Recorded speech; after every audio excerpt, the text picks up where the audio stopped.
Fala pessoal, tudo bem? Bem-vindo ao canal. Independência ou morte? Com certeza você já ouviu essa frase relacionada à independência do Brasil. E se eu te disser que essa frase nunca existiu? E se eu te disser que Dom Pedro I não foi o cérebro da independência? Vamos aprender com o professor Marcelo Rosa. Mas antes, quero falar da Clique Design, design gráfico e fotografia dos meus amigos Cleiton e Venise, responsáveis, pela logo do canal. Vou colocar na descrição aqui do vídeo o endereço deles, o Facebook deles, para vocês acessarem, porque é uma das maiores empresas gráficas de Campo Grande e de Mato Grosso do Sul, por que não? E da nossa parceira Nectar Sobremesas, só coisas deliciosas, doces, bolos, tortas, enfim, sobremesas maravilhosas que eu vou colocar também na descrição, o Instagram da Nectar, para você fazer aquele pedido e saborear as maiores delícias de sobremesas de Mato Grosso do Sul. Tá legal?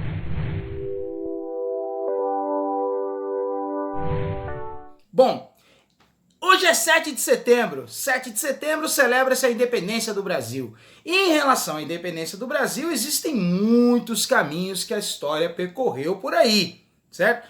Inicialmente, no período do romantismo também, durante o período da ditadura militar no Brasil, se exaltou as lideranças, se exaltou os grandes líderes do Brasil de uma forma heróica.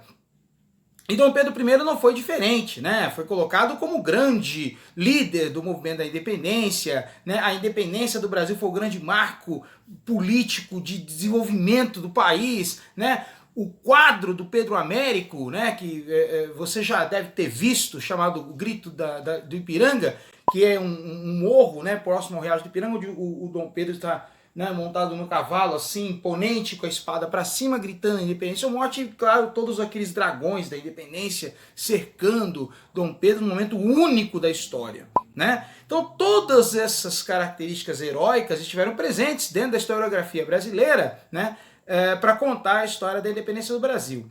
Porém, nos tempos para cá, isso já foi sendo, reestudado, já vem sendo reanalisado, novos documentos foram sendo descobertos, e a partir daquilo vai se, não é que vai se corrigindo, vai se reescrevendo, a história, os fatos são os mesmos, mas se reescreve todos os procedimentos que levaram ao movimento da independência.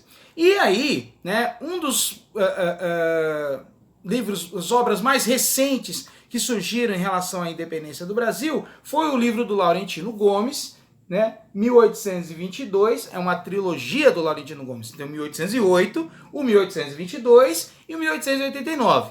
1808 retrata a chegada da família real portuguesa ao Brasil, família de Dom Pedro, que eu vou falar um pouquinho também desse momento, certo? E o 1889 retrata o movimento que levou à proclamação da República no Brasil e o fim do Império. E o 1822 do Laurentino Gomes retrata o quê? Retrata exatamente quem foi Dom Pedro I e todo o movimento que levou à independência do Brasil, certo? Recomendo o Laurentino Gomes, embora ele seja jornalista, mas ele escreve de uma forma brilhante, de uma forma muito interessante, com diversas fontes históricas, diversas citações dessas fontes na sua obra, Recomendo uma leitura maravilhosa, você encontra em qualquer livraria, os de livros usados ou livros novos, você vai encontrar o 1822 do Laurentino Gomes lá, tá legal? Recomendo a leitura, tá? E aí coloco na descrição também todos os dados do livro para você acessar, de repente, num site aí de livraria, tá legal? Bom, a família real portuguesa vem para o Brasil. Em 1808 isso vai acontecer, Bem no comecinho, em janeiro de 1808, a família real desembarca no Brasil. E o que fez essa família vir para o Brasil? Adivinha? Napoleão Bonaparte. Lembra numa aula lá sobre Revolução Francesa? Tá aqui no card, Revolução Francesa, que eu falei que ocorreu a Revolução, e aí depois da Revolução os franceses decidiram por colocar Napoleão Bonaparte no poder através do golpe do 18 Brumário. E aí Napoleão assume. Ali começa a Era Napoleônica, que um dos fatores da Era Napoleônica foi o quê? Foi fazer com que os países europeus não comercializassem com a Inglaterra. Um movimento chamado de bloqueio continental, que uma próxima vez vou falar a respeito da Era Napoleônica com vocês e eu falo mais sobre isso. Portugal foi um dos grandes, diretamente afetados por esse bloqueio, por essa ordem de Napoleão Bonaparte, né, na Europa. E aí, o que acontecia? Os países eram obrigados a não comercializar com a Inglaterra. Caso isso acontecesse, as tropas napoleônicas invadiriam esse país. E as tropas napoleônicas eram extremamente temidas, né? Tropa muito forte, poderosa. E aí, então, né, durante mais ou menos um ano, né, o príncipe regente de Portugal, Dom João VI, o que aconteceu lá? Né? Dom José era o rei, ele morre, né, vítima de um vírus, certo? E o filho mais velho, herdeiro natural do trono, também vem a falecer, certo? E aí assume a Dona Maria, né? A Dona Maria I, que vai assumir, no caso, seria a rainha de Portugal. Porém, ela enlouquece, né? Aliás, ela sempre foi, né? Segundo 1808, do Laurentino Gomes, ela sempre foi pneu. E aí ela vai enlouquecer totalmente. E aí ela não tem condições de governar Portugal. E aí então o filho mais novo, né? O Dom João VI, assume o poder como príncipe regente. Com a morte da mãe, ele se torna definitivamente o rei de Portugal. Ele assumiu Portugal exatamente nessa sinuca de bico aí. Se Portugal mantivesse suas relações econômicas com a Inglaterra, ele seria invadido por Napoleão Bonaparte. Porém, Portugal era extremamente endividado com a Inglaterra, não tinha como romper as relações, certo? Então olha a sinuca, se ele rompesse com a Inglaterra, ele estava lascado. Se ele não rompesse, ele estava lascado, porque as tropas napoleônicas invadiriam. E aí ele decide, então, fugir de Portugal e transferir o trono português para o Brasil, através do Reino de Portugal, Brasil e Algarves, né, transformando o Brasil na sede desse novo reino. Em 1808, a família portuguesa desembarca no Brasil, junto com eles vinha Dom Pedro I, o futuro Dom Pedro I, né, que chega ao Brasil com 10 anos de idade aproximadamente, uma criança, né? Dom João vai governar o Brasil, vai abrir as portas do Brasil para a Inglaterra, os produtos ingleses vão ainda entrar aqui, ele vai realizar uma revolução artística, né, através da Faculdade de Belas Artes, enfim, ele vai criar muita Banco do Brasil, ele vai criar o Jardim Botânico, né, a Biblioteca Nacional, ele vai trazer muitas coisinhas. Porém, o Brasil não cresce economicamente, porque ele abre todas as portas para a Inglaterra, a aristocracia, a elite brasileira não se vê representada e não se vê beneficiada pelo governo de Dom João e, claro, a escravidão continuaria no Brasil. Isso fez com que o governo fosse pressionado, né? E depois de 12 anos, né, no Brasil, em 1820, ocorre a Revolução do Porto em Portugal, onde, quando Napoleão já estava derrotado, né, a Inglaterra tentou tomar o poder de Portugal, acontece a Revolução e eles exigem o retorno do rei. E aí Dom João decide retornar a Portugal, deixando o filho Pedro de Alcântara no Brasil para comandar, né, tentar aquietar a população brasileira em torno de uma possível independência. Assim. E aí Dom Pedro começa a sua trajetória, né, com seus quase 24 anos de idade, começa a sua trajetória como futuro imperador do Brasil. Dom Pedro tinha todo um discurso liberal, né? Ele estava antenado com essas ideias iluministas e liberais que explodiam na Europa naquele momento do século XIX, certo? E ele tinha, né, e ele declarava esses ideais, né? Além de tudo, Dom Pedro também era muito popular. Ele frequentava lugares populares, né? Até prostíbulos, inclusive, né? Mas bares, tavernas. Ele frequentava essas coisas, né? Então ele era muito popular no Brasil. As pessoas gostavam dele. E ele tinha esse discurso, certo? E Dom Pedro... Bom, vou falar o nome do Dom Pedro aqui e vocês não estranhem, tá? Vou falar o nome completo dele. Certo? Trouxe até minha colinha porque não dá. Ó. Pedro de Alcântara, Francisco, Antônio, João, Carlos, Xavier, de Paula, Miguel, Rafael, Joaquim, José, Gonzaga, Pascoal, Cipriano, Serafim, de Bragança e Bourbon. Não é a chamada da minha sala de aula, não. É o nome de Dom Pedro mesmo, certo? Um nome extenso, um nome de nobre, né? Educado, muito bem educado, mas com ideais liberais e comportamento muito populares. Fez com que Dom Pedro assumisse naturalmente essa liderança em relação à independência do Brasil. E aí, com aproximadamente 24 anos de idade, um bom vivan, né? Vivia em bares, muitas amantes, mulheres que suspiravam por Dom Pedro, né? Um rapaz de estatura média, de caráter idealista, né? Vai ser responsável pela independência do Brasil em relação a Portugal, certo? E essa história é interessantíssima, porque Dom Pedro vinha, né, de Santos para São Paulo, né? E aconteceu um imprevisto muito grande, ele deve ter comido alguma coisa que lhe fez muito mal. E durante toda essa viagem de Santos a São Paulo, né, Dom Pedro, pela estrada de Lacerda, né, uma estrada famosa que vinha lá, e na época a estrada não é essa que você conhece hoje não, duplicada, nada disso não, a estrada era bem ruim mesmo, de chão, né, tinha que andar de mula, não de cavalo, né, tal. Então ele vinha por essa estrada de Lacerda, certo? E como ele tinha comido alguma coisa que lhe fez muito mal, ele teve que parar diversas vezes porque ele estava com diarreia. E aí, né, aquela sensação horrorosa, as dores intestinais, as cólicas muito fortes, tal, a diarreia e tudo mais. E aí nesse meio dessas viagens todas, havia chego algumas cartas para Dom Pedro.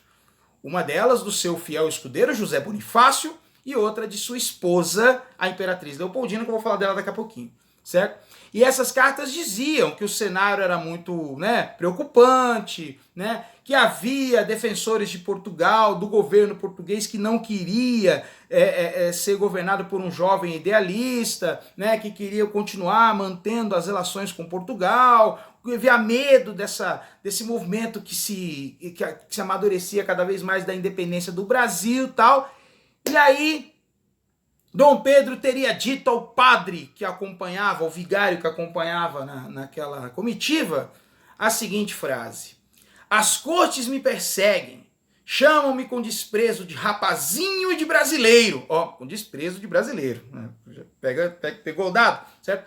Pois verão agora quanto vale o rapazinho. De hoje em diante estão quebradas as nossas relações. Nada mais quero com o governo português e proclamo o Brasil para sempre separado de Portugal. É um discurso bem inflamado, né? Um pouco, na verdade, é um discurso bem, diríamos assim, né?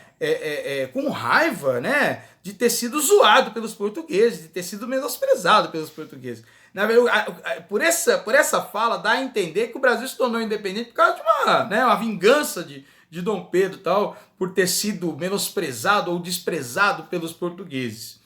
E aí, então, claro que com o passar do tempo, os intelectuais tal, diziam que essa frase não ia ficar legal, porque era muito longa, né?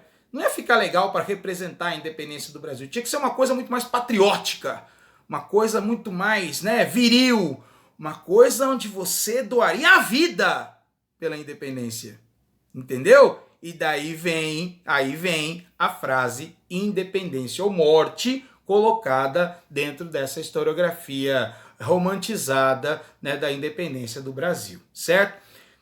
E aí, então, o grande Dom Pedro, o jovem Dom Pedro, idealista e popular, decreta a independência do Brasil e vai se tornar o quê, galera? Vai se tornar o primeiro imperador do Brasil, com o poder totalmente centralizado em suas mãos. Pô, mas peraí.